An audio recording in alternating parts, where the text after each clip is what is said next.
Thank you very much. The next colleagues are waiting. Ik zet mijn telefoon even uit.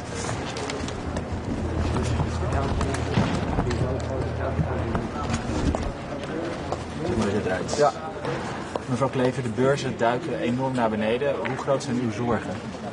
Die zorgen zijn groot en dat is nou precies waarom wij altijd gezegd hebben, handelstarieven zijn slecht. Niet alleen voor Nederland en voor de EU, maar ook voor de Verenigde Staten. En dat zie je nu aan de beurzen, die dalen. En dat is ongelooflijk zorgelijk.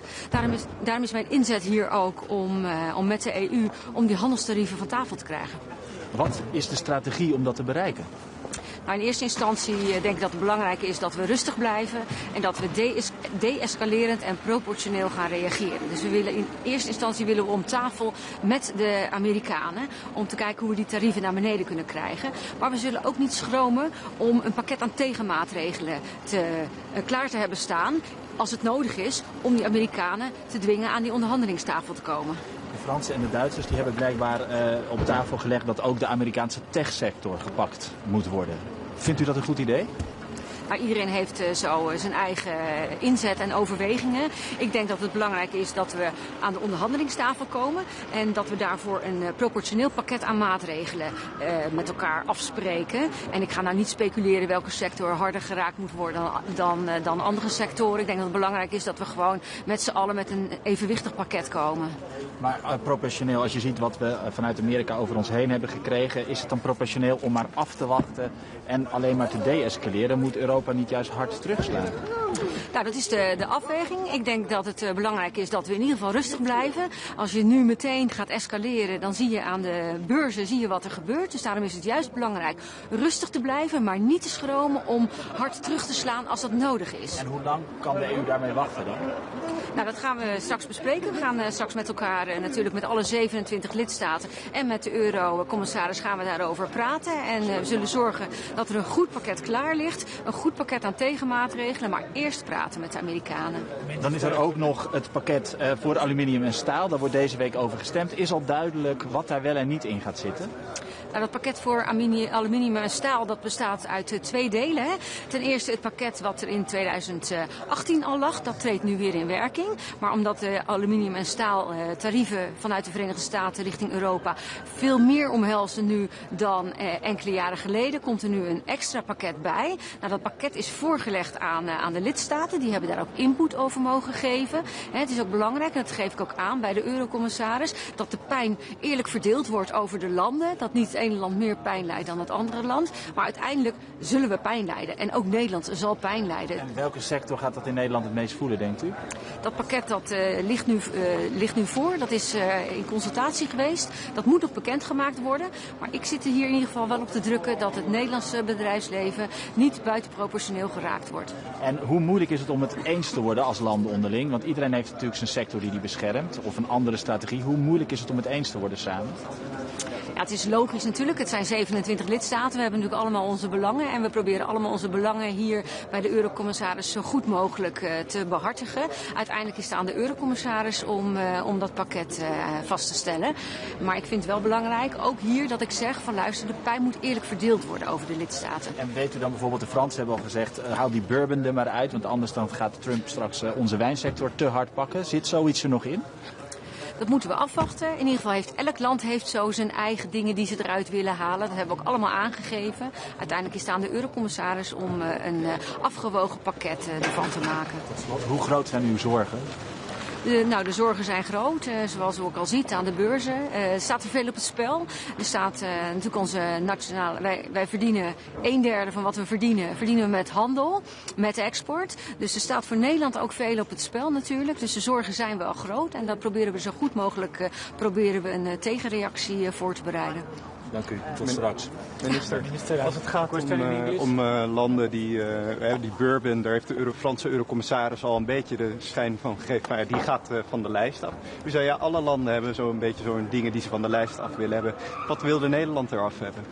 Nou, Nederland heeft ook geconsulteerd met het bedrijfsleven. Die input hebben we ook meegenomen en teruggekoppeld naar de eurocommissaris. Maar er zit natuurlijk ook bedrijfsgevoelige informatie tussen, dus dat kan ik hier niet vertellen. En daarnaast is het natuurlijk ook niet handig om al je onderhandelingsruimte op tafel te leggen. Maar ik neem de zorgen van het bedrijfsleven mee en ik sta ook in continu contact met het bedrijfsleven. Ja. U heeft het over dat die pijn eerlijk verdeeld moet worden over lidstaten. Nu, heel veel import en export van goederen gaat via de haven van Rotterdam, maar ook niet vergeten Schiphol, die hele goede transatlantische verbinding heeft. Wordt Nederland sowieso niet harder geraakt dan andere Europese landen? Nou, als exportland, waar we 1/3 van ons nationale inkomen verdienen met buitenlandse handel, is het duidelijk dat Nederland zeker geraakt zal worden. Er zal pijn zijn, daar kan ik ook niet omheen. Maar ik probeer de pijn te verzachten en we proberen ook te kijken, wat betreft die tegenmaatregelen bijvoorbeeld, van waar kunnen we nog onze import halen uit andere landen bijvoorbeeld en waar kunnen we nog exporteren naar andere landen. We moeten verbreden, maar dat het pijn zal doen in Nederland, ja, dat kan ik niet ontkennen. Nu kwam Musk afgelopen weekend al met het idee van, nou ja, er moet gewoon een vrijhandelsverdrag komen, 0 tarieven tussen de EU en de VS. Hoe realistisch is zijn idee? Want het klinkt mooi voor Nederland. Ja, dat klinkt heel mooi. Dus dat gaan we ook bekijken, dat voorstel. Dat is uiteindelijk het doel, dat we inderdaad niet de tarieven verhogen, maar dat we die verlagen naar elkaar toe. Ja. Toch even, want we zien in de Europese Unie toch wat kampen ontstaan. Hè? Frankrijk en Duitsland die heel hard op die techsector zitten. Eigenlijk misschien juist wat meer willen escaleren, als je het zo zou willen zien.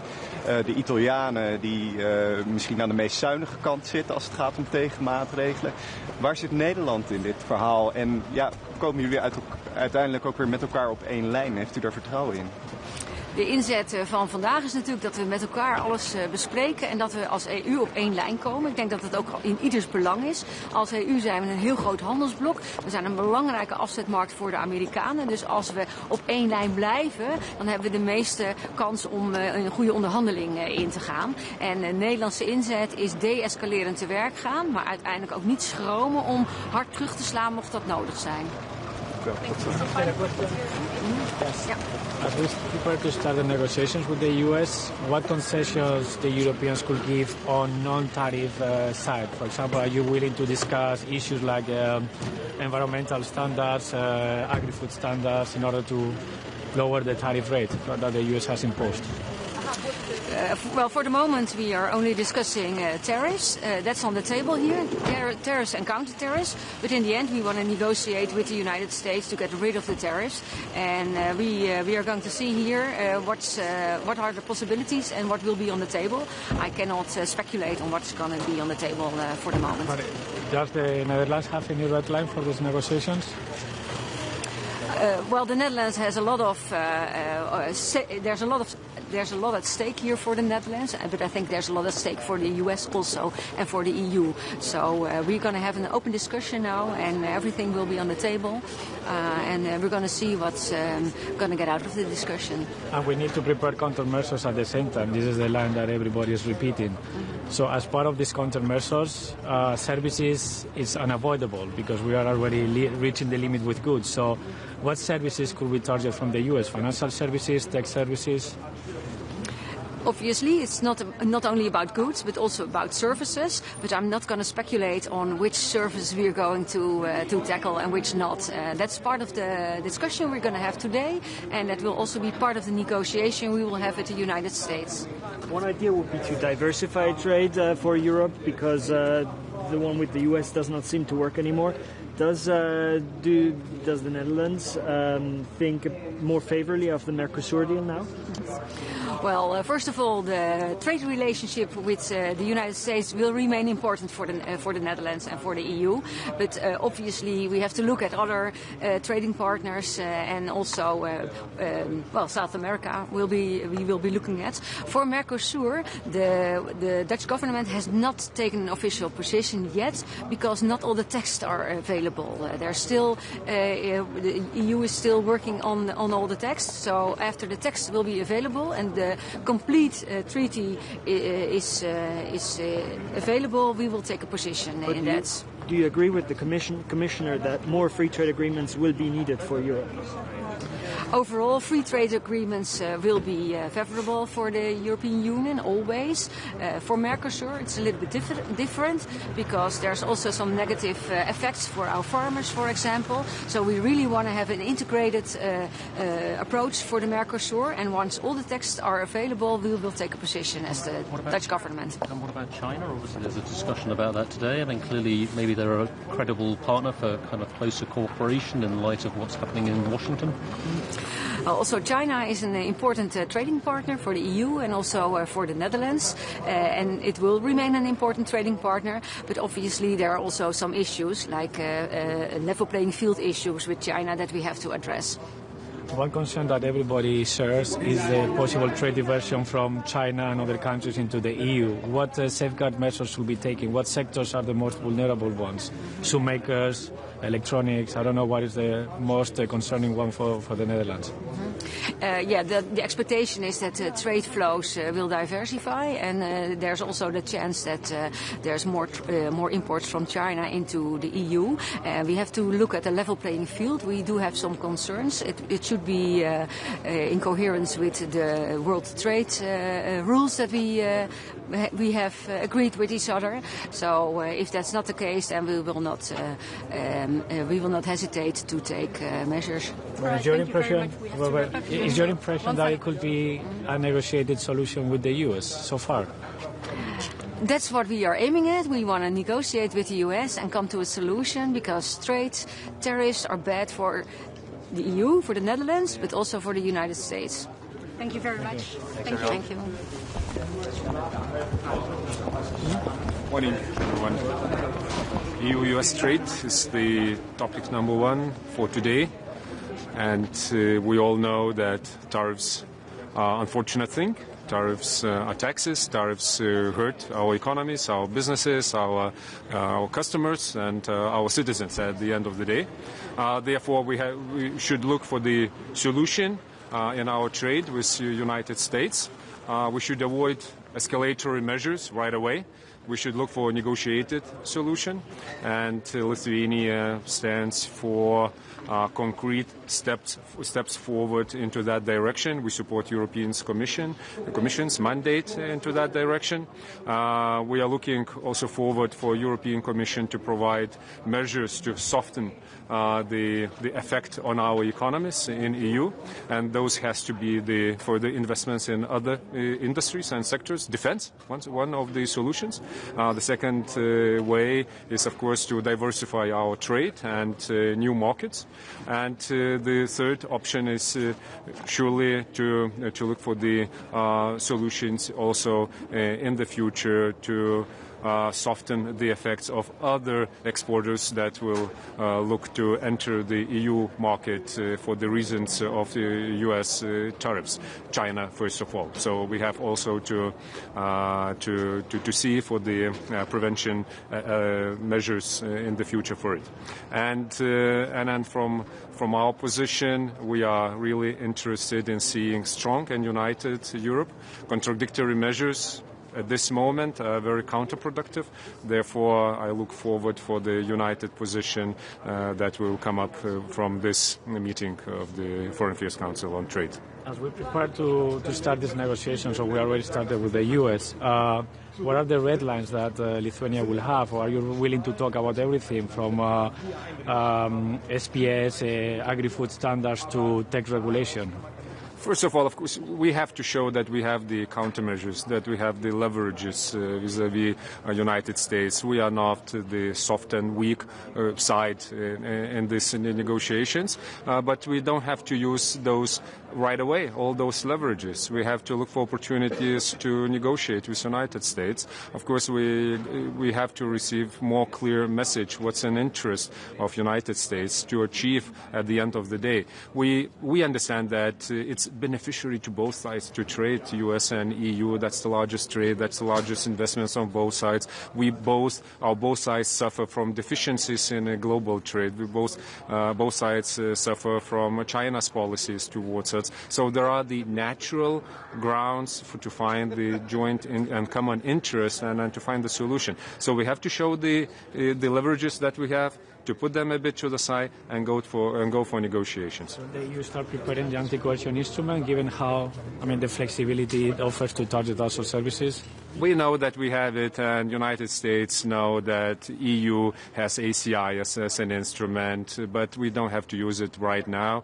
We should keep it as an option, because I doubt that the very reasons would be right away. How it was created, ACI how it was created, and Lithuania was one of the reasons why it was created, because of the economic coercive measures coming from China. So we have to keep it, but don't rush to use it. Countermeasures in place? Obviously there is a discussion about, or at least there's a proposal coming about steel and aluminium response, and there's going to be a vote, I think, on Wednesday. Is that something we should have in place? Yes, we should have those in place, because we already informed about it, we discussed about it, and we have to put them in place, because that was pre-planned already. We cannot bluff in these situations, and we have the instruments, and we all know that it's now not about the steel and aluminium tariffs, now it's about the broader package. So we have to show that we are serious with this one and to proceed to the next one. Thank you all.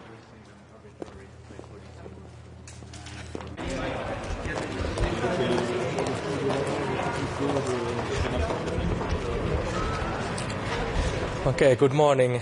Great to be here in Luxembourg. Our focus is today to discuss EU and US trade relations. We, Finland, find the US a very important trade partner. It's among our top 3 trading partners, and we would like to see, of course, transatlantic trade to grow. So we are ready to discuss the solutions, and we'd like to see a constructive discussion between EU and US to find solutions to current tariff problems, and it's important for European Union to stay united now and defend its interest. Thank you.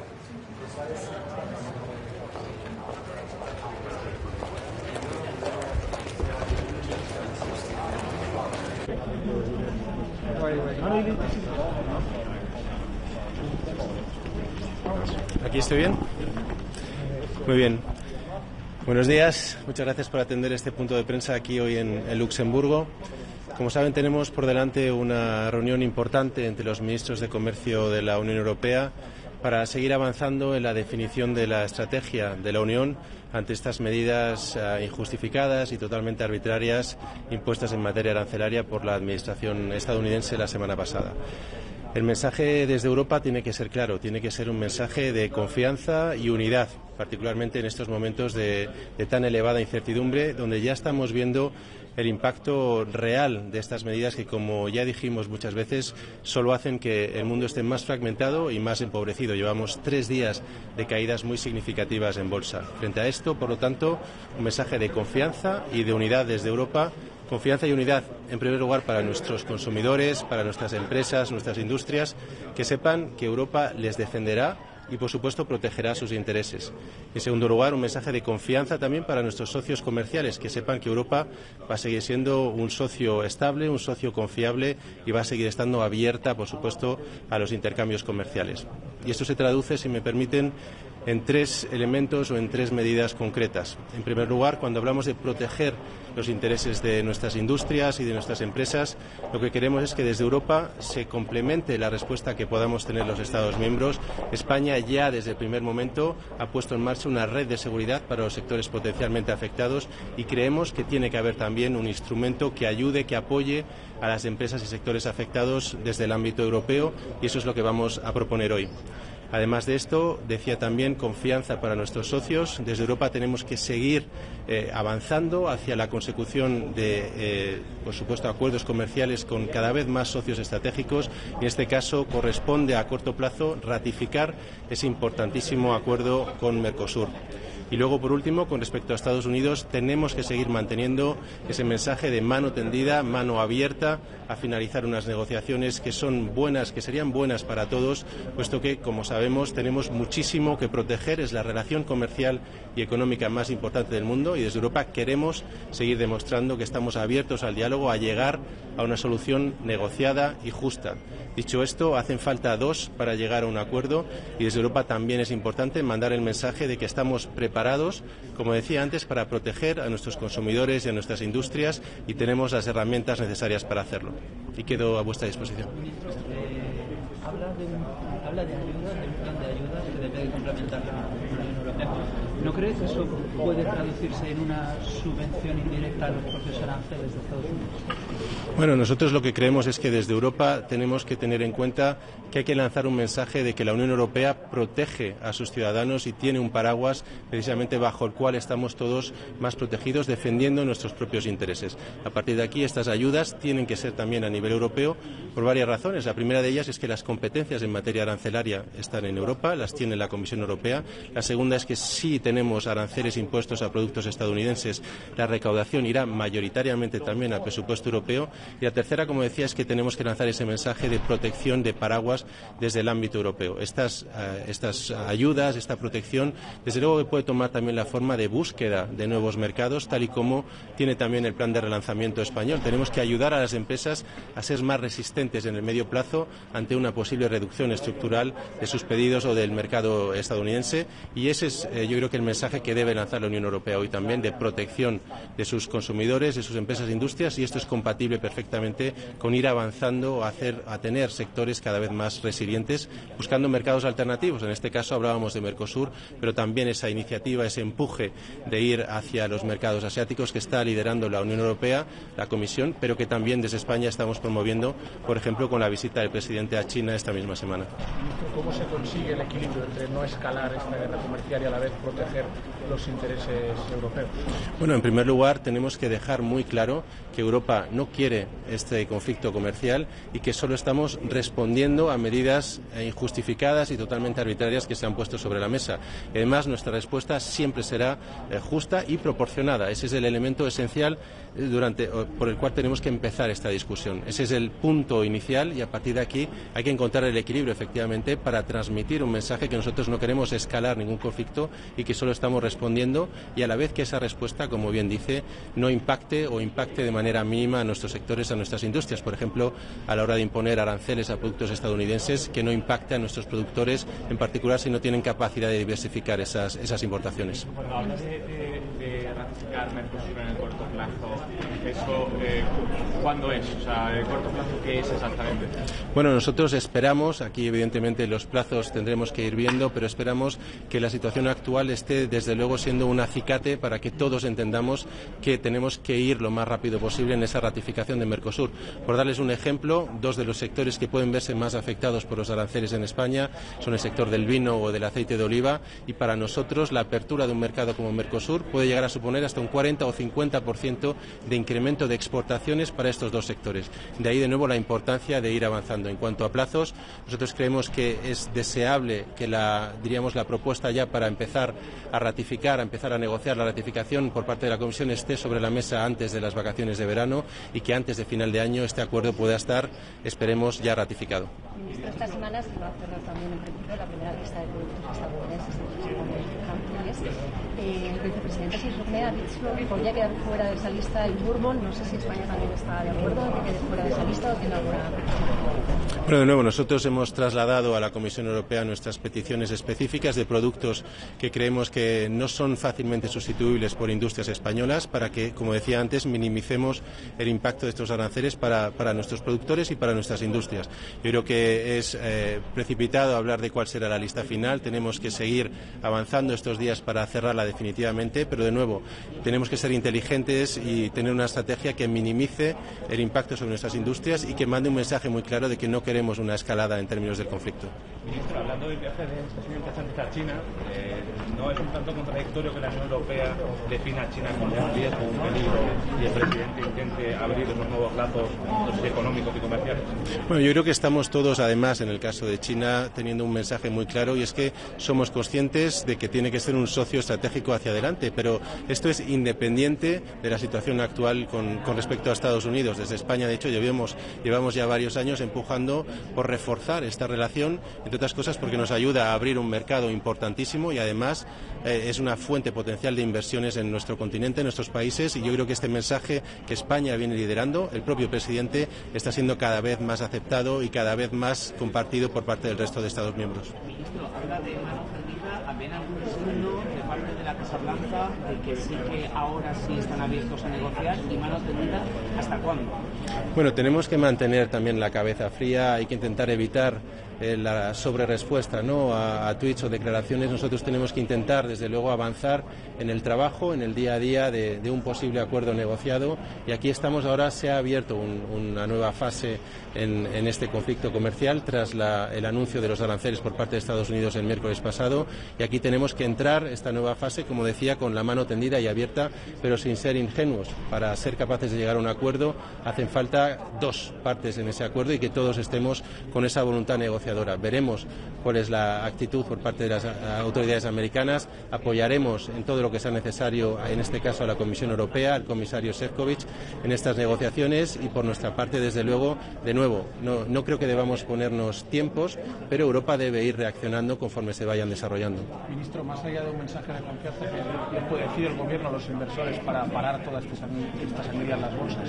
Bueno, de nuevo, yo creo que aquí precisamente estamos en una situación de una enorme incertidumbre, con además yo creo que una interpretación por parte de todos los actores internacionales de que estas medidas van a tener un impacto muy negativo para la economía mundial. De hecho, probablemente ya lo estemos viviendo, no solo a través de las bolsas, sino en parte en Estados Unidos, en la propia economía que ha impuesto estos aranceles. Y para esto, o para contrarrestar en la medida de lo posible esto, desde Europa tenemos que afianzar ese mensaje de confianza, de tranquilidad, de que Europa va a seguir siendo un socio que se va a mantener abierto a acuerdos y a intercambios con nuestros principales socios estratégicos, y dar también un mensaje de confianza a nuestros productores, a nuestras industrias y a nuestros trabajadores, de que vamos a estar apoyándoles para que no sufran las consecuencias de este conflicto comercial. Ministro, ¿cree que la caída de las bolsas haga recapacitar, plantea algún cambio en la situación de la Casa Blanca? Bueno, yo no quiero anticipar la posible reacción de las autoridades americanas, pero yo creo que el mensaje que están lanzando las bolsas a nivel mundial es un mensaje muy claro de que estamos ante una política económica que es dañina, y dañina para todos a nivel global, y por lo tanto tenemos que recapacitar entre todos, intentar avanzar precisamente hacia esa solución negociada, hacia ese acuerdo que suponga un beneficio para nuestras economías. De hecho, llevamos años beneficiándonos todos de ese intercambio mutuo, de esa relación abierta entre Estados Unidos y Europa, y este tiene que ser el camino. Tenemos 4.400 millones que viajan a diario entre ambos continentes en intercambios de bienes y servicios. Esto hay que reforzarlo, no tenemos que avanzar en fragmentar estos mercados, al contrario. Yo creo que las bolsas están dando ese mensaje de manera muy clara, hay que escucharlo. Gracias. Gracias a vosotros. Es un tanto contradictorio que la Unión Europea defina a China como un riesgo, un peligro, y el presidente... I'd like to say a few words, if that's all right. Yeah, that's all right. Pleased to be here today at this important meeting of trade ministers. It's really the first opportunity to take stock after what was a very significant number of announcements last week. What's becoming abundantly clear now to anybody who was under any illusion in relation to this is that tariffs are really bad. They're bad for the US economy, they're bad for the European economy, they're bad for the Irish economy, and we need to find a negotiated way forward. I hope today provides us with an opportunity in the first instance to share insights, but also to discuss how we get this to a better place in terms of engagement. Ireland is very clear, as I believe are the overwhelming majority of European countries, that any actions we take must be taken with one agenda in mind, and that is to de-escalate, to get to a point of negotiation, because disagreement needs to ultimately end in agreement when people sit around a table and work out a way forward. I think the turmoil being seen in global stock markets and global markets is a real indication recognition of the pain that tariffs are causing and will cause, not just to economies in some sort of macro sense, but also to individual citizens in Europe and individual people in the United States of America. So I look forward to taking stock today, and then I look forward tomorrow to travelling to Washington for engagement with the US administration also. Thomas, just on the targeting of tech services and digital services, I suppose what is Ireland's view on that? Like, is that an absolute red line? Where do we sit in the debate, obviously, with the concentration of firms in Dublin? So firstly, I think if you were to get into that space, it would be an extraordinary escalation at a time when we must be working for de-escalation. It is in many ways the nuclear option if you start talking about the use of the anti-coercion instruments and the likes. So what we need to do here is step by step, in a measured way, consider how best to respond. And I'm very clear from my engagement with multiple European counterparts and our ongoing engagement with the Commission that the majority view is certainly not in that space of going near the ACI at this moment in time, but much rather looking to see how we can respond in the first instance to the steel and aluminium tariffs, and then crucially how we can get to a position of negotiation. Do you understand, is bourbon off that list of the steel and aluminium retaliatory tariffs? And second, on the much bigger list, I mean, tech services, the US just doesn't export enough goods to the EU for us to target tit for tat, which the Commission wants. So services will have to be on there eventually. So in relation to the list responding to steel and aluminium, we've yet to see the final list. I did write to the Commission outlining Ireland's concerns and views as part of the consultation, and would have highlighted the issue of bourbon and questioned, I suppose, the strategic relevance of it now, considering the dynamic had shifted in US politics since 2018. I hope that's reflected in the finalised list this evening. But in many ways, your second question makes my point, because actually so much has moved on since then. If you think of it like this, I mean, President Trump announced steel and aluminium tariffs about 26 billion worth of a hit in Europe. He announced tariffs on cars about 75 billion. But actually the last announcement in the Rose Garden is now a further 380 million. So even Europe responding to steel and aluminium does need to be seen in relation to that. It's a very small and measured response when you look at the total quantum of what he's announced. You are right in terms of the scale of response that would be required if you were to get into the tit for tat. But again, the European Commission, and I believe the overwhelming majority of member states, which is not to get into tit for tat, it's not to accept that where we are now is the inevitable outcome, and actually seek to engage. And I really think economics is on our side here. No matter who's in the White House, no matter what anybody's ideological view are, a trading relationship of 1.6 trillion euro between the European Union and the United States of America really matters.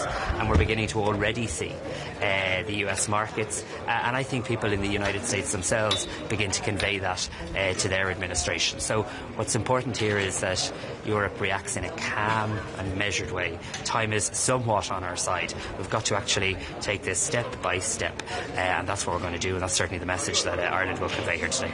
Thomas, it doesn't seem that the US administration, and Trump in particular, is in the mood to talk. What's the EU's approach then, where it seems that we're talking to a bit of a brick wall?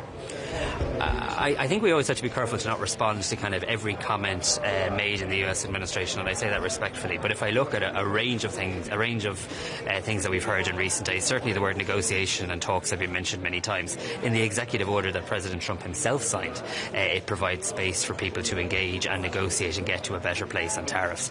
I heard the comments of the Commerce Secretary and the Treasury Secretary over the weekend in US media, both talking about engagement and negotiation. And indeed, Maros Sefcovic himself was in contact with Howard Lutnick with a view to seeing how to take this forward. So I think, again, it is important to stay calm here. It is important to take this step by step. The first thing to do today is for Europe to come together here in Luxembourg and demonstrate unity. I think that is really important. People like to often, I suppose, don't attach enough value or importance to European unity. People thought European unity wouldn't hold up in relation to Ukraine. It largely did. They thought it wouldn't hold up in relation to Brexit. It did. They thought it wouldn't hold up in relation to COVID. It did. And I've no doubt that European unity is our strength here, and European unity will be maintained. That's the first step. Second step then is for the Commission later today, probably tonight, to publish the countermeasures in relation to steel and aluminium. And then thirdly, in the background and constantly, is trying to find a way forward in terms of negotiation. So everything we do here today, everything we do in the days ahead, has to be to create the environment that brings the US administration to the table. And I think there are many, many reasons, not just here, but in the global markets, that are going to make that an inevitability of the time ahead. think an Irish minister will be able to come away with something from Washington, or better understanding from Washington than the EU so far has, because those talks haven't worked so far, even though Šefčovič has been twice and called once. Yeah, no, I think obviously from an Irish perspective we have a close relationship with the United States over many years. We have an understanding in many ways of the business culture that exists between our two countries, but we're very clear we're firmly and proudly members of the European Union, and anything that I say in Washington in the coming days will be in support of the European Union efforts to get to a place of engagement and negotiation. I really believe that if people get around the table, a way forward can be found. This is a trading relationship that matters, and Europe has been very clear we're up for a deal. I mean, President von der Leyen has talked about wanting to address any of the trade barriers that exist, wanting to buy more stuff from the United States and vice versa. We're up for a deal. I suppose the outstanding question is the United States up for one? And what we have to consider here today, what can we do strategically to help further, I suppose, increase our own leverage to get the United States around a negotiation table. So I look forward to having an engagement with Secretary Lutnick. I think it's always important to keep the lines of communication open, to share insights, to pick up the latest views, but also to really stress that the relationship that Ireland and the US have is two-way. Sometimes I think when it's commented on, it's commented in a way from times past. 200,000 jobs created by Irish firms in the US, every single state in the United States having jobs created by Irish companies investing more than $350 million in 1 year in the US economy. And even when you look to the US companies in Ireland, of which there are many, the US economy is benefiting from that, because 80% of what the pharma companies in Ireland send back to the US aren't finished products. They go back into American factories where value is added, workers are hired, taxes are paid. So the relationship is much more interdependent and interconnected than perhaps headlines in the United States sometimes indicate. Okay, thanks so much, folks. Some of your colleagues have suggested that it might be necessary to support affected industries, especially when you look at European markets today. Companies are really feeling the effect of these tariffs. Is that something that Ireland is interested in? Are there any industries that you think need to be targeted with support? I think at a European level we're going to really have to accelerate conversations around competitiveness and productivity. There's an awful lot we can do in terms of controlling what we can control at a European level that would directly support European industry, European jobs and the European economy.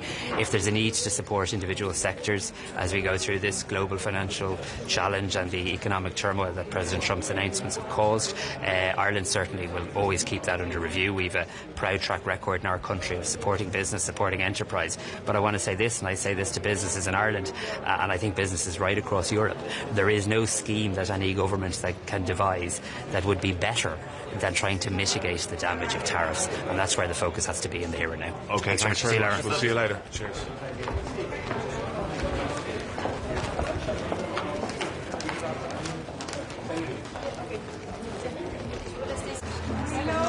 Hi, how are you? We support European Commission in a dialogue with our U.S. partner. Both of our economies are highly interrelated. There are numerous investments on both sides of the Atlantic, and we all reap the benefits out of this partnership. Therefore, I believe that we should invest more into this relationship on both sides. Thank you. Good morning. Good morning. This FAC is very important today here in Luxembourg. In this context, very troubled, of course, because of a very aggressive and arbitrary trade policy from Donald Trump and the United States. In this context, French position has been very clear. We are against any trade war, neither with the United States nor with any other country, and we do always prefer cooperation to confrontation. And this must be very clear, because our end goal remains the same, is to negotiate de-escalation and negotiate back to where things were. And if it's not possible, of course, European Union must react firmly and must react proportionately. This is what we're going to talk about the transatlantic relation, but we need one condition to be credible and to showcase that Europe can be a genuine strength, is to remain united. that the European members remain united in this period. Very tough moment, very important period for the European unity and for the trend it is and it has to showcase the world. And about the second topic, very important, we have to discuss today. It's about relationship between EU and China. About that, France's position, of course, is always very clear. We need to rebalance trade relations between EU and China in line with our industrial, economic security and low carbon agendas. And at the same time, we need to pursue our very assertive trade policy with them, and especially fighting against overcapacity, especially during this very specific trade war time. So this is what we're going to talk, but I have to say that it is very good news that Maroš Šefčovič, Jean-Noël Barrot had great diplomatic exchanges those last days with Chinese authorities, because we need to talk with them at the very specific moment. How can you say it's not a trade war when Donald Trump launches tariffs 2 days after the visit of the commissioner? What was the beginning of the question? How can you say it's not a trade war already? I'm saying it is. I'm saying it is a trade war. We have to avoid it. Yeah, we have. We have to. But it is now. What we have to do is to negotiate back where things were. This is our end goal. Because it's good for our own GDP growth, for our own jobs, and for American ones. So this is our end goal. I would never say that we have to pursue an agenda of escalating the situation. Do you see China becoming a more significant economic partner with the European Union in view of what's happening with global trade right now? And then the second question is, you talked about endgames. We talked about how flawed the calculations are for the tariffs that are coming from the White House. But in reality, what is Donald Trump's endgame when the rest of the world is saying that this is not good? Right. For the second question, I think it's not for me. I think it's for him. But for the first one, yes. But we have an agenda with China. We have an open business agenda. But what I'm saying is that we have to fight against overcapacities, and we have to protect Europe, of course, from overcapacities at the very moment of a trade war that can have, of course, consequences that can be very, very complicated for Europe. So this must be a discussion very important today between us. In this the proposal of zero tariffs, Musk was bringing this up over the weekend. You said you want to negotiate back to where we are, but do you want to go further? I think it's a great idea. Good idea. Les contre-mesures que la Commission propose en termes de contenu et en termes de calendrier, celles qui vont arriver dans les prochaines semaines, est-ce que les Indiennes... Sur le calendrier? Calendrier, sur le contenu, la liste des produits ciblés. Et je crois qu'il faut tout mettre sur la table et absolument rien exclure. Le calendrier, vous l'avez compris, se fait en 2 temps. D'abord sur la réponse suite au tarif sur l'acier et l'aluminium, qui est effectivement prévu sur une dizaine de jours. Et puis nous avons jusqu'à la fin du mois pour proposer une réponse complète et une réponse de 2e niveau par rapport à ces tarifs dits réciproques. Et donc là-dessus, je pense qu'il nous faut n'exclure aucune option sur les biens, sur les services, quelle que soit la façon de l'aborder, et ouvrir la boîte à outils européenne qui est très complète et qui peut être extrêmement agressive également en retour. Je pense évidemment à l'instrument anti-coercition. Vous pouvez expliquer ce que la France amène aujourd'hui à la table? Quelle est l'idée de la France et qu'est-ce que vous apportez aujourd'hui avec vos collègues? La position de la France, encore une fois, c'est d'abord de tout faire pour préférer la coopération, la négociation à l'escalade et à la confrontation. Là-dessus, il faut que les choses soient très claires. Personne n'a à gagner à continuer sur cette voie-là. Évidemment pas les États-Unis eux-mêmes, mais l'Europe non plus, et les autres zones du monde non plus.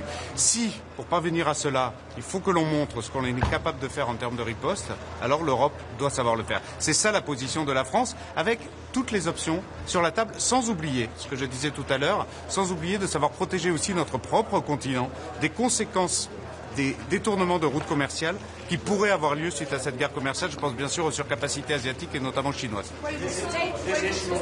On va en parler justement aujourd'hui.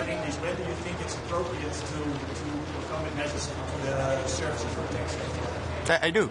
I think everything has to be discussed today. Everything, with no taboo. Thank you. Thank you. Maybe. Merci.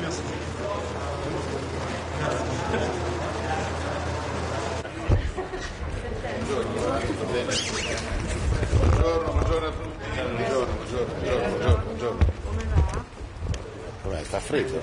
Però c'è il sole. Sì, però c'è il sole. Bene. Ministro, cosa si aspetta da questa riunione? Io credo che si debba lavorare per evitare assolutamente una guerra commerciale, perché sarebbe esiziale per gli Stati Uniti e esiziale anche per le nostre imprese. Noi dobbiamo proteggere le nostre esportazioni, dobbiamo proteggere il nostro sistema industriale, quindi dobbiamo trattare con gli Stati Uniti. Lo deve fare l'Europa unita, l'Italia quindi sosterrà tutte le iniziative del commissario Šefčovič, nel quale riponiamo grande fiducia, per cercare di trovare un accordo. L'ideale sarebbe zero tariffe, zero tariffe. La via intermedia potrebbe essere la riduzione dei tassi del 10% da parte americana. Certo, una trattativa che dobbiamo fare sempre a schiena dritta. Con un'Europa unita l'Italia pensa che si possa lavorare anche forse con una dilazione delle posizioni della reazione da parte europea, c'è una lista congelata, noi lavoreremo comunque perché la lista non sia perniciosa per le nostre imprese, cioè dazi su prodotti che provano una reazione da parte americana. I mercati vedete come stanno reagendo, quindi c'è un momento importante dove dobbiamo dimostrare grande equilibrio, grande serietà, evitare reazioni scomposte che provocherebbero danni non solo al commercio americano ma anche al commercio italiano ed europeo. Quindi grande equilibrio, voglia di lavorare insieme all'Unione Europea, quindi non prenderemo nessun atteggiamento che sarà in contrasto con l'Unione Europea, ma daremo il nostro contributo di equilibrio e di assoluta contrarietà a una guerra dei dazi. Trattativa schiena dritta. Non bisogna essere in due per trattare. Certo, la trattativa però è aperta perché c'è il commissario Šefčovič ha già avviato una interlocuzione con gli Stati Uniti, mi pare che un dialogo che non si è interrotto. Noi dobbiamo andare avanti, ripeto, con la schiena dritta, ma cercando sempre e comunque una trattativa. Io mi auguro che anche la missione che ci sarà nelle prossime settimane del Presidente del Consiglio possa essere utile. Tutti quanti noi dobbiamo, come Stati membri, convincere gli Stati Uniti ad avere una posizione dialogante e poi naturalmente la trattativa la fa la Commissione Europea. Quindi lavoriamo in sintonia. Ci sono dei segnali da parte americana che vogliono trattare? Ma qualche segnale di dialogo anche durante il colloquio lungo della scorsa settimana del commissario Šefčovič è arrivato da parte statunitense, quindi noi dobbiamo incrementare, sostenere, rafforzare questi tentativi facendo capire agli americani che vogliamo discutere e trattare. Non significa piegare la testa, tutt'altro, significa stare, ripeto, a schiena dritta, ma per cercare di trovare una soluzione che sia utile alle nostre imprese. Non possiamo permettere un danno a chi intraprende e a chi esporta. Noi stiamo lavorando come governo ad una serie di iniziative, compreso il rilancio dell'export in altre parti, vogliamo rimanere negli Stati Uniti, domani ci sarà un grande evento a Caserta con le imprese olandesi, italiane e olandesi, perché vogliamo rafforzare il nostro export anche in un paese che è uno dei principali luoghi dove c'è un'esportazione all'interno del mercato unico, quindi rafforzare il mercato unico. Poi sarò questa settimana in India e in Giappone, anche lì per andare a rinforzare la nostra presenza su questi mercati. Cioè il governo italiano ha una strategia per proteggere le imprese. Faremo di tutto perché possa esserci il minor danno possibile dai dazi che sono stati annunciati. Secondo noi si è trattato di un errore, ma lavoreremo perché questo errore non provochi danni eccessivi al nostro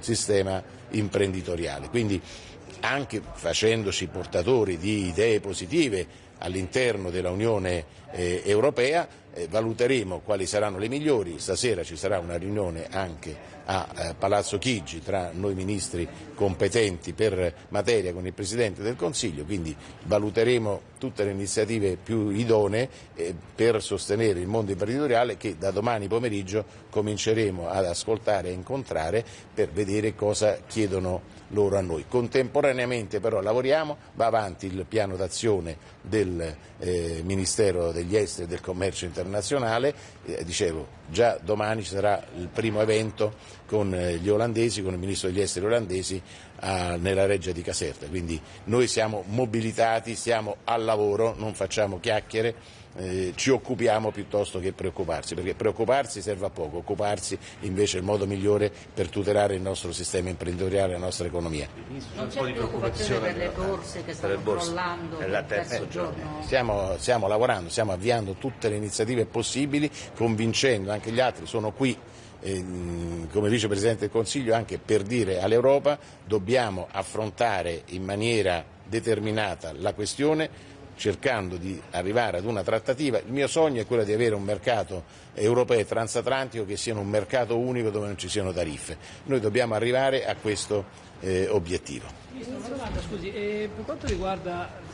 Poi dobbiamo andare alla riunione.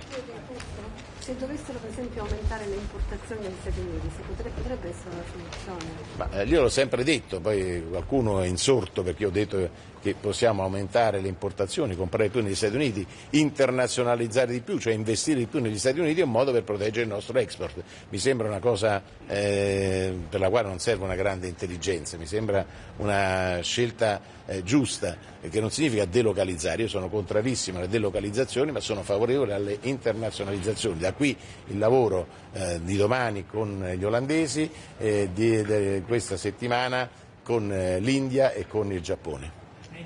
Una pregunta en español o inglés. En español, como quieres. Vale. Ahora que empezamos las negociaciones con Estados Unidos, ¿tiene Italia alguna línea roja o está dispuesta a hablar sobre todo los estándares medioambientales, tecnología, incluso... Hablamos, ahora empezamos con la lista ya que está en la comisión. Vamos adelante, creo que es más importante hablar, porque una guerra comercial no ayuda a nosotros, no ayuda a los americanos. Por eso es muy importante hablar. Claro, no bajamos la cabeza, pero hablar es la solución mejor para defender las empresas grandes, pequeñas y medianas. Lei per il congelamento dell'eventuale lista di contromisure intanto? No, vediamo quello che sarà, si può magari pensare ad un rinvio al 30, ma certamente non è che noi ci opponiamo. Sosterremo il commissario Šefčovič, questo è chiaro, vediamo se si può rinviare di qualche settimana in modo che ci sia più tempo per il dialogo, ma questa lista è una lista già congelata, quindi non è una reazione di posizione, direi, quindi un segnale per dire: noi siamo qui, difendiamo le nostre imprese, ma siamo sempre pronti a discutere, che è la cosa secondo me fondamentale per tutelare l'economia in generale, l'economia occidentale. Dobbiamo essere certi che comunque l'Europa non si dividerà, noi lavoreremo per tenere unita l'Europa in questo momento così complicato, quindi la posizione italiana è molto chiara, daremo il nostro contributo, diremo quello che pensiamo, ma non faremo nessun atto che possa mettere in difficoltà il commissario Šefčovič, nel quale noi riponiamo la massima fiducia. Vado perché se no non partecipo alla riunione.